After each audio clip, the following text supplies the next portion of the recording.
Your deeds and du'as are felt even if they're not seen. How often have you prayed for change and given up because you couldn't see it? But what if your du'a was setting the stage for something greater than you could ever imagine? What if it's your du'a for Gaza that's planting the feet of the people firmer or moving up their victory by a few years? What if your du'a for a loved one is transforming their life here and there? Just because you can't see how your du'a is shaping the world doesn't mean it's not shifting its axis.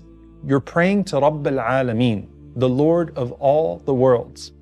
And your du'a may not just be changing the world, but it could be changing the worlds.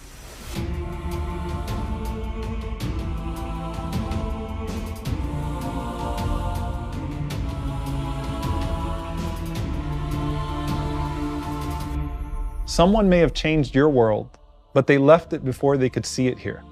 While Sumayya radiallahu ta'ala anha already received her reward of Shahada and has been flying around from the throne of Allah to the trees of Jannah ever since, she had no expectation of what Allah would make of her sacrifice as far as this world was concerned. But what if when Ikramah ibn Abi Jahl, the Shaheed, who was the son of her tormentor, flew to her at death and said, "You changed the world with your perseverance. Mecca became Muslim after you. And so much more happened on the backs of you and your family's sacrifice." The people of Gaza who left this world have put into motion the final freedom of Al-Aqsa bi'idhnillahi ta'ala. What's it like when we will go to them inshallah and tell them, "O people of Gaza, you have no idea what you started." This is the whole concept of a sadaqah jariyah in Islam, a continuous charity where the Prophet ﷺ said that the good deeds that continue to benefit a believer after death are the things that he put into motion, a knowledge that he taught and disseminated, a righteous child who lived after him, a mushaf that he left as inheritance, a masjid that he built, a house that he built for the wayfarers, or maybe a stream that he ran, or a charity that he gave from his wealth while he was still healthy and alive.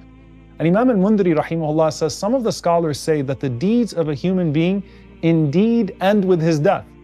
However, since he had caused these things, the rewards continue to reach him as long as they continue to exist. Why? Because Allah says in His mercy that He will not neglect an atom's weight of deeds. And since these are still the effect of His deeds, Allah records these contributions for a person even after his death. And how many of those deeds that benefit people cause them to make dua for those who made it possible for them, even if they don't know their names? Think about how many of us who made tawbah in their lives now or refocused on Allah are actually the sadaqah jariyah of the people of Gaza. What's it like when a person in the grave from Gaza who was killed by an American bomb receives a dua on the other side and says, "Who is that from?" And the angels say it's actually from an American named John or Jessica that converted to Islam because of you. Our worlds are connected. Du'as and deeds flow through. And the transmission of news, while sometimes a bit fuzzy, doesn't mean that we're not deeply impacting one another across that barrier.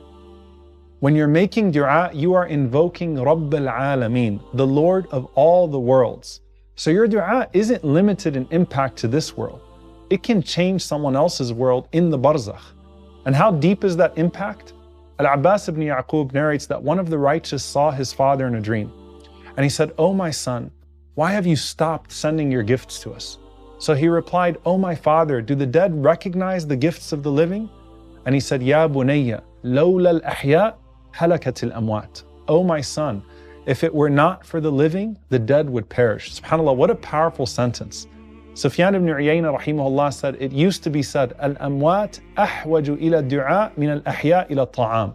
That the dead are in more need of du'a than the living are of food. And if that's the case, how often do you make du'a for your parents or your loved ones? Once a day? Once a week? Once a year? Just like it may only seem like we increase our du'as in Ramadan, it may feel like that on the other side too. What does a du'a drought look like in the barzakh? And how much impact does your du'a really have for someone in that world? There's a narration that states that the du'a is the weapon of the believer. And we often think about it exclusively in this dunya. But what if your du'a could be a weapon for the people in their graves? What if it's a shield that's given to someone just when the punishment is about to reach them? Ahmed ibn Yahya rahimahullah says that one of my companions said to me, "My brother died. And then I saw him in a dream where I asked him, 'In what condition were you in the moment that we placed you in your grave?'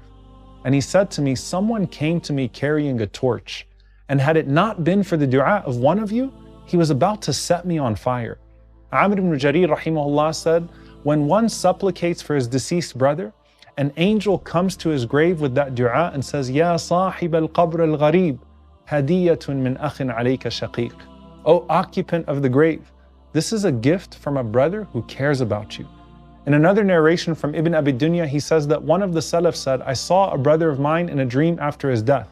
So I asked him, 'Does the dua of the living reach you?' And he said, 'By Allah, it shimmers like light, and then we adorn our graves with it.'" So practically speaking, when someone who is alive intercedes for a dead person who is being punished, it's very possible that his punishment is halted, even if only for a short time.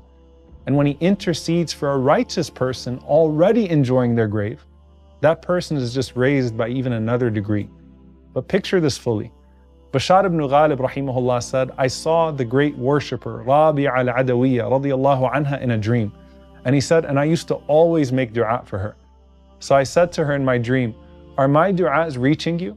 She said, 'Ya Bashar ibn Ghalib, your du'as come to us like gifts upon platters of light, and they're covered with silk napkins as they're then presented to us.' I asked, 'How is that?'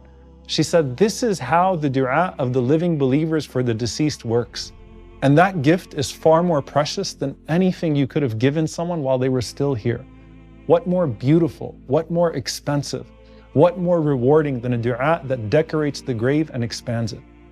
And as you look forward to your most precious night in Ramadan to make all those special du'as for yourself, don't forget those precious souls that are hoping you'll remember them that night as well. لعلي أعمل صالحا فيما تركت كلا إنها كلمة هو قائلها ومن ورائهم برزخ إلى يوم يبعثون